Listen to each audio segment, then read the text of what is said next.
Hello everyone, Ni hao, Maharban, Privet, Hola, and any other language that you could think of. Wocha Heilong, my name is Heilong, and today we're going to be discussing China. So recently I had the opportunity to visit China in 2024, and what I saw on the ground was eye-opening. It challenged a lot of the narratives that we hear back home. Today, I want to talk about something significant, the shifting landscape of global power, and while based on my observations and factual trends, I believe China is on a clear path to global dominance. This isn't about taking sides, it's about looking at the facts, the trends, and what's happening on the ground. I also noticed something else, something echoed by other American citizens who visited recently. And you've probably seen some of them online, like iShowSpeed and other influencers. While their perspectives are different from mine, the common thread is often a positive impression of the dynamics of modern-day China. This isn't just propaganda, it's a reflection of the reality many are experiencing. It's easy to dismiss these positive reviews, but when you combine them with first-hand experience, a picture starts to form that goes beyond the usual geopolitical rhetoric. Unlike the narrative of an aggressive expansionist power, their recent actions and rhetoric often emphasize peace and cooperation. For example, China has publicly advised against the war in Gaza and their continuing peace for the war in Ukraine. Furthermore, their stance on tariffs is also telling. While the United States is increasingly implementing tariffs on various countries, China hasn't expressed a desire to reduce or eliminate these trade barriers. This approach signals a willingness to engage in global commerce on more open terms, which could be a significant advantage in building international partnerships and influence. This isn't to say that China doesn't have its own strategic interests, but the current methods of pursuing those interests seem to prioritize economic engagement and diplomatic solutions over military aggression.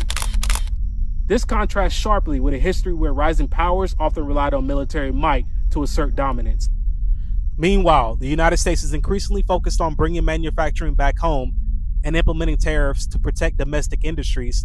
While the intention behind this, to create American jobs and strengthen our economy, is understandable, the reality is far more complex. The globalized economy of 2025 is deeply interconnected. Trying to reverse decades of offshoring and impose widespread tariffs can lead to several negative consequences. Firstly, tariffs increase costs for the American businesses. They rely on imported components, ultimately leading to higher prices for consumers, something we're already seeing. Secondly, the idea that the U.S. can simply go back to being a manufacturing powerhouse on a scale of the past overlooks significant factors like labor costs, existing infrastructure, and global supply chain efficiencies. Other nations, including China, have built massive and sophisticated manufacturing ecosystems that are difficult and costly to replicate. Thirdly, alienating trading partners through tariffs can lead to retaliating measures, hurting American exporters, and disrupting global trade. This creates uncertainty and instability, which can ultimately hinder economic growth. When you compare these approaches, the path to global dominance becomes clearer. China's focus on long-term infrastructure investment, technological innovation in areas such as AI, 5G, and renewable energy, and fostering international trade relationships positions them for sustained economic growth and influence. Their emphasis on peaceful diplomacy and mutually beneficial economic partnerships makes them an attractive partner for many nations, especially in a developing world. While the U.S. focuses on protectionism and potential decoupling, China is actively building connections and expanding its global reach through initiatives like the Belt and Road Initiative. Even with its criticism, its impact is undeniable. The fact that they haven't engaged in any major military conflicts in recent decades, while focusing on internal development and economic expansion, also presents a different image on the world stage. One of stability and economic opportunity, which can be very appealing. Now, this isn't to say that the United States doesn't have strengths or that China's path will be without challenges. However, based on trends I observed, both firsthand and through global events, the current trajectory strongly suggests a future where China holds a position of global leadership, if not outright dominance.